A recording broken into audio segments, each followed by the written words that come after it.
I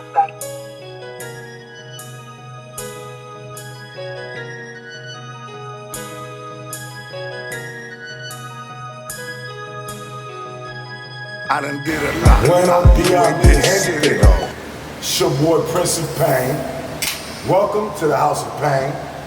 A new segment that I've created where I'm gonna display new music. I'm gonna put y'all up on new artists, new videos. We're gonna talk about prison stories, man, things going on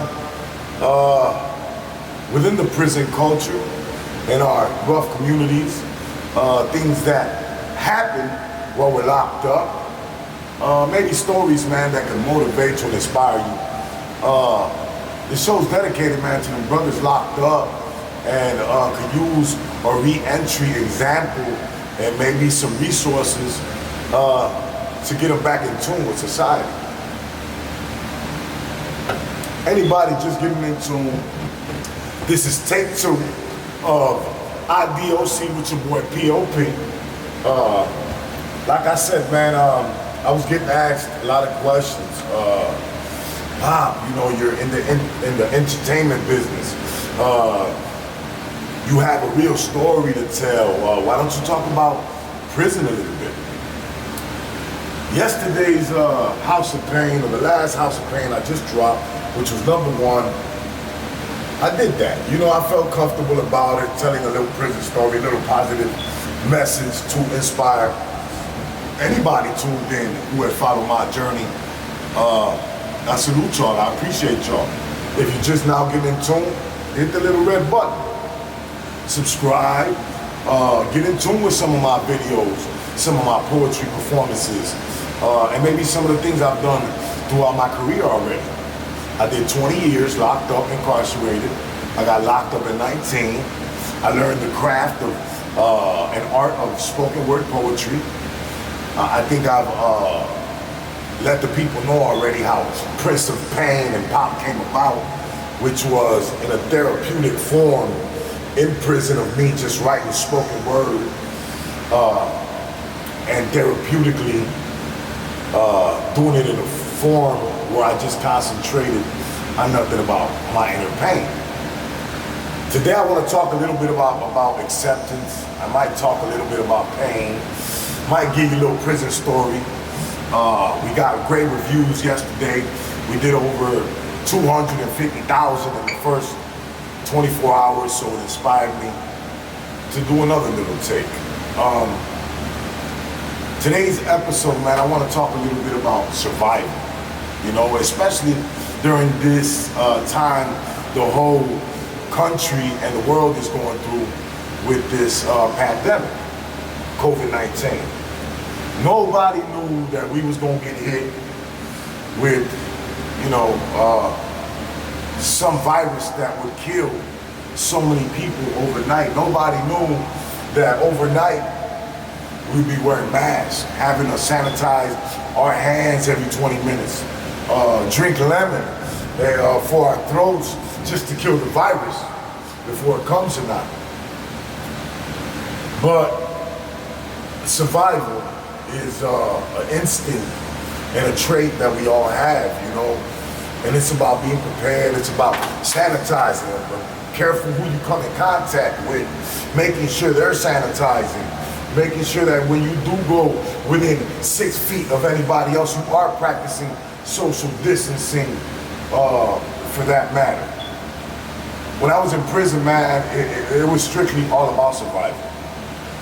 It was about being on your P's and Q's, minding your business, and even when you did mind your business, you always had to be prepared for whatever, you know, came your way, whether it was bad energy, a lockdown, an enemy that just felt like he wanted to take advantage of you or your situation, the administration, you know, the parole board, the prison review board, the justice system on your appeal, your lawyer, whatever the case may be, man. There are gonna come moments in your life whether, you know, you have to use your conscious mind and make the conscious decisions If not, you're gonna fuck up and fumble the ball, and that could be the end of not only your career, your day, your opportunity, but your life. I seen it time and time again, man. I can give you countless and endless stories of watching somebody just end it all, just making one bad move and decision, man. Survival, man. It's about being prepared, man, about making the right conscious moves, about going with your gut feeling, and also at the same time, being sharp, man, being able to, adapt and move when all these daggers or all this heat or this rainstorm or pain or pressure, whatever it is coming at you. It's a saying, man, the main thing is don't panic. And I think that's one of the main rules in the penitentiary. Don't panic. And if you learn to, not panic when things are just seeming so overwhelming, you take your time and move swiftly and figure things out. Things are gonna go a lot smoother for you. I watch a lot of guys, man, die or kill themselves in the industry trying to be accepted by others. In the joint, I learned one thing, man. You got to, accept yourself, man. You got to deal with the truth and pain inside you before you can deal with anybody else or, worried about what anybody else thinks about you. So, same thing with this industry stuff, man. I see so many guys trying to be somebody else, trying to clout chase off or build off the next person's career instead of just, becoming a better you, man, and just understanding who you are and understand that a lot of more people might rock with you, might like you just for you if you accept yourself and let the other people accept you for you instead of the standards that you think that other people have for you or the way they want you to demonstrate to be. It's your boy Pop, man, right here. You gon' get it all at the House of Pain, you hear me? With your boy Pain. IDOC with your boy P.O.P.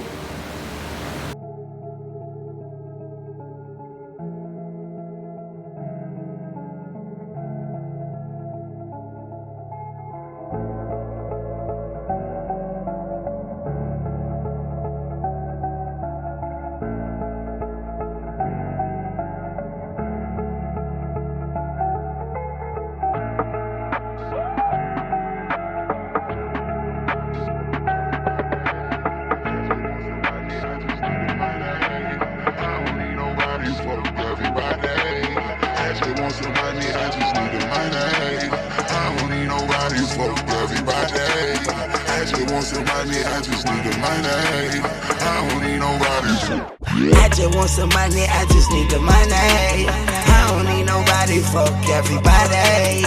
I just want some money, I just need the money. I don't need nobody, fuck everybody. I wanna check, no time for a bitch. I'm grinding for a check, for a check. What the fuck is a friend? So we back, man. It's your boy Pain. He with the House of Pain. IDOC with your boy P.O.P. It's a new segment, man. I'm gonna be telling you a little bit about prison. And I'm gonna try to do it in a way, man, that can probably help these brothers just coming back to the streets with a positive message and resources on how to get back to this shit, because I know it ain't easy. Right before I went to break, I was talking about a little bit about survival, man. And I know that during these times, it's really hard, with the state and the government not giving us no money and shutting our jobs down and our businesses down. I know it's hard to survive, and I know things is kind of hard right now. But it's all about not panicking, keeping your head up, and pushing forward through the hard times, through the good times, through the dark times, through the light times. You know what I'm saying? I do want to make everybody aware of that there's no correct answer sometimes, especially for them opportunities that come or them situations that come that, we weren't expecting. So sometimes we might not think we're ready for that opportunity or situation. They try, bro. shiny day. I watched the illusion on this elevator, I feel like it's tilting. This shit Yeah, this crazy. is a little bit extra. Yeah, that was popping on there yesterday. What? Look at this shit down here. Look at this shit down here. Look. Now, see, I wasn't in front. But we'd be surprised how much we can surprise ourselves sometimes by acing that. And I know you have. I know a lot of you in the game, a lot of you in the world have dealt with that one situation that, man, you were like, I don't know how the fuck I made that happen. Yo, get my goon squad. All right. We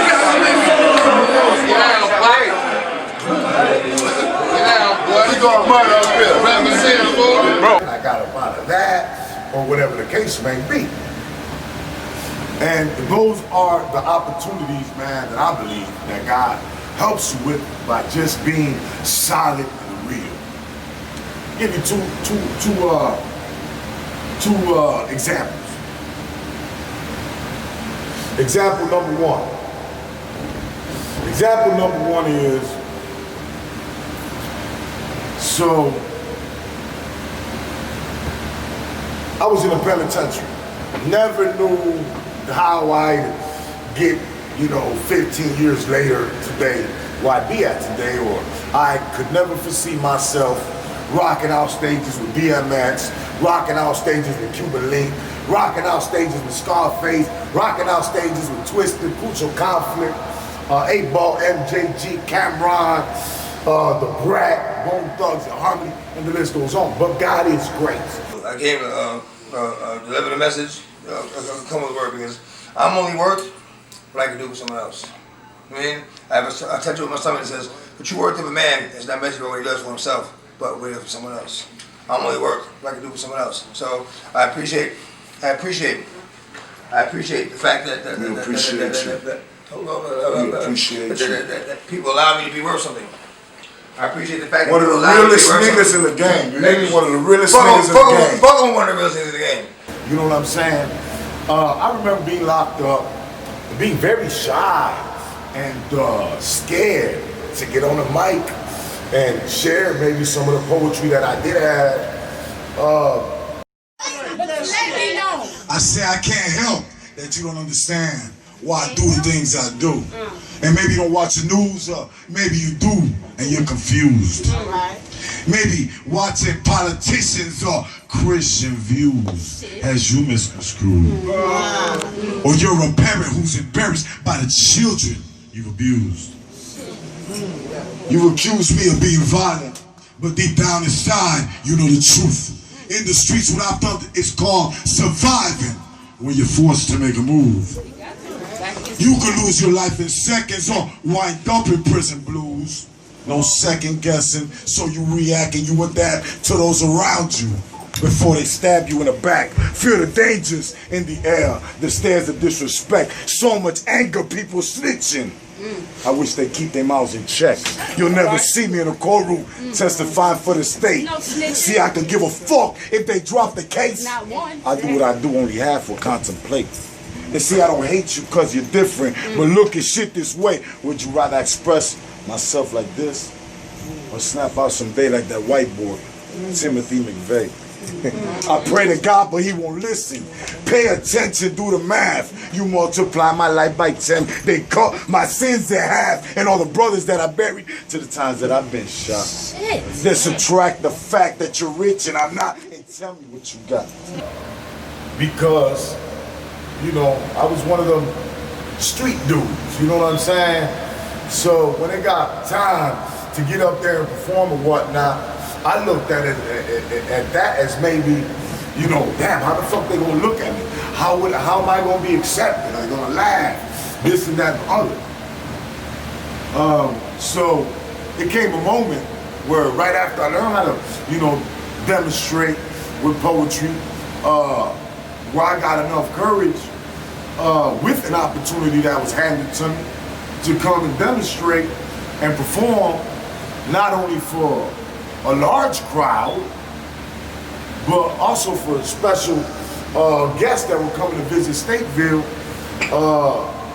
and it was the Nation of Islam, man. Farrakhan came that day.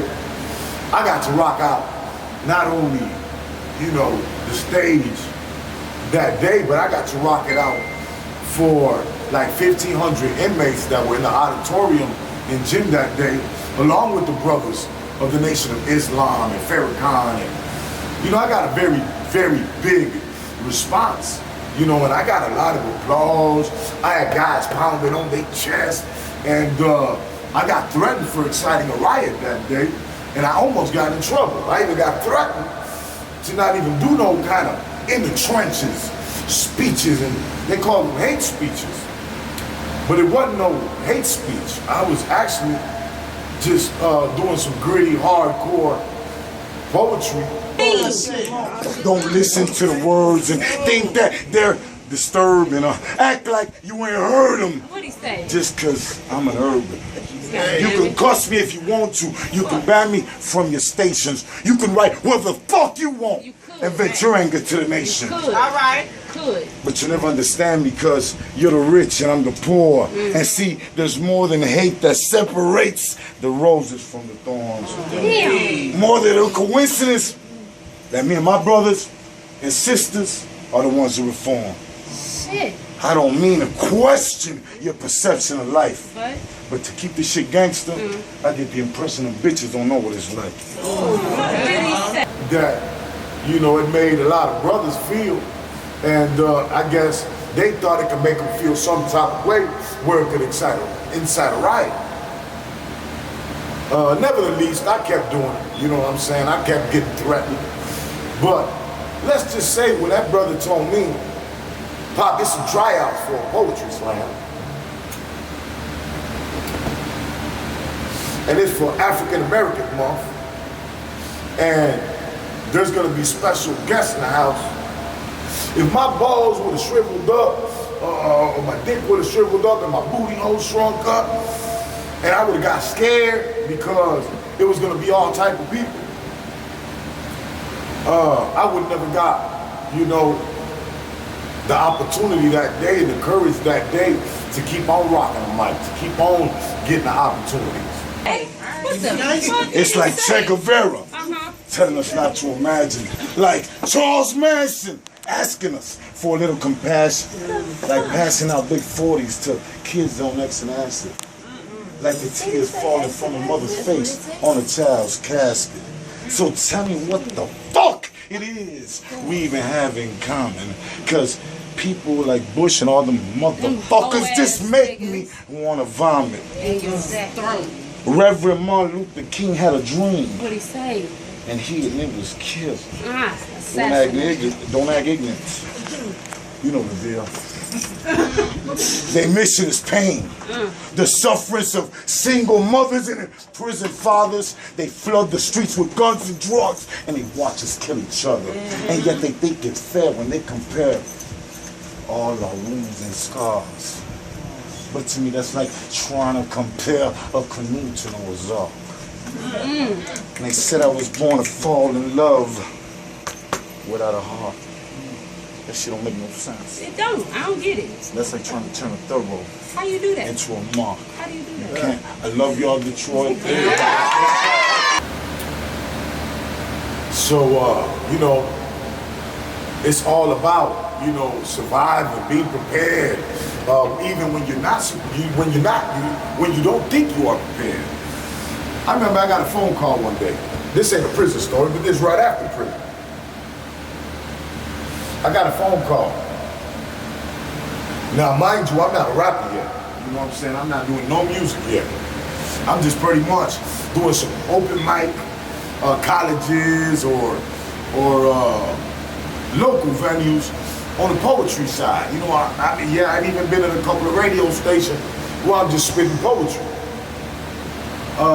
I got a phone call and they told me that DMX was gonna be in Chicago. He hadn't been in Chicago in about 8, 9, 10 years. And that if I would co-headline for DMX. Now, mind you, at this time, in my head, in my brain, I'm trying to figure out how the fuck am I gonna take poetry to the next level? A lot of people think poetry is whack or boring, and I get it, you know. A lot of the most dopest poets went out to go do music anyway, you know what I'm saying? Most Def, Talib Kweli, and a lot of other great artists. So I had to understand that rap was a form and essence of, poetry was an essence of rap. So back to the motherfucking phone call. When I got this phone call, I had to give these people an answer within an hour, you know what I'm saying? Well, another person wouldn't have been ready for that opportunity. But again, God don't bring you that situation and opportunity unless it's for you, you know what I'm saying?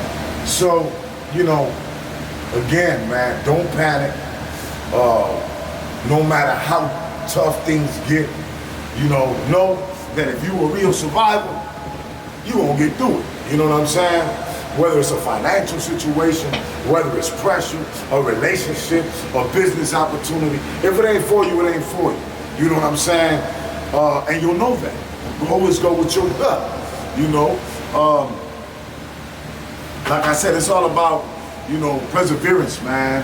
Accepting and believing in yourself and not worried about what the next person is gonna think about you. You know what I'm saying? I'm gonna keep giving y'all some new music, put you up on some of these new artists that do support pop, and I see them all the time supporting pop radio. So stay in tune, man. It's your boy Prince of Pain, House of Pain, IDOC with your boy P.O.P.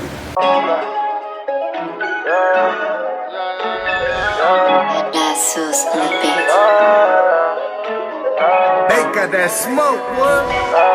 There's only two syllables in this whole wide world worth hearing.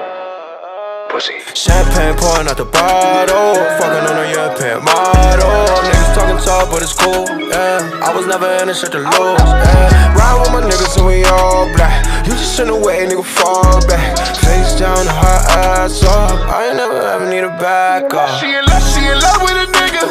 She loving the nigga, she know we get paper. See all of this money, got all of this money, I can't see them haters. She love me already. See all of us happy, my niggas some players. They calling me a hot boy, and you gon' get shot, boy, leave them in prayer. Positivity, prosperity, moves and money. It's your boy Pain. You live right here with the House of Pain.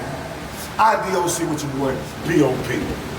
New music, prison stories, a little bit of awareness, empowerment, education, and culture, man. Maybe help these brothers and inspire coming back to society, man, after doing a long stretch or a little stretch, man, and need a little help and motivation with reentry, man, to society.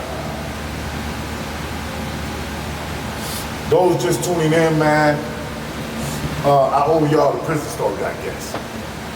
Those been in tune and watch what I was just talking about perseverance and survival. I didn't give y'all the prison story. So, I guess I owe y'all the prison story.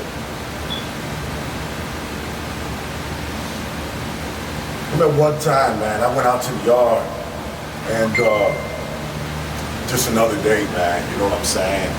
Got up, and in prison, that's one thing about prison, you don't know what you're gonna wake up to. Because prison is literally a jungle, and some people will pray, man, just off of what you got, what you don't got, what you got coming in, just to do their time and, survive. I remember one day I woke up, man, and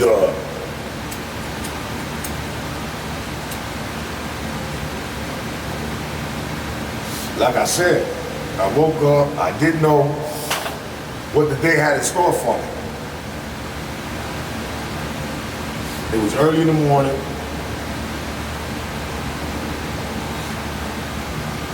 I remember this SD, man, Saint Disciple from Chicago, man, shout out Gallo. I just remembered him. It had been some years since I remember that name. But he was on my gallery, so he was like, come on, man, they called Yard, and my man, about 15 minutes before Yard, my man was like, let's go out to the yard. So I went with him, took a little walk around the yard, smoked a little joint and shit. That's what you smoked in the penitentiary, little joints. So as we walk in the yard and shit, and we have a little discussion, you got brothers over here playing basketball, you got some brothers over here playing handball, you got a couple of other guys just jogging and whatnot, guys just getting out of work and meeting other guys to pass each other little kites and coffee and little weed, and you got guys over here playing chess, you got guys over here playing cards and spades on the yard. And so me and Gaia was walking the yard and shit, just talking, smoking a joint. Next thing you know, we look to the side, and way the fuck over there on the whole other side of the yard, they were tearing it up, you know what I'm saying? That's one thing about the penitentiary. If one fight kick off, it can instantly turn into a fucking riot, you know what I'm saying? Because, let's say I'm with my guy, and he start fighting, you know, just naturally, it becomes into gang fights, man. You know, his buddy might jump in, I might have to jump in. And those are just rules of the penitentiary. You gotta watch out for each other.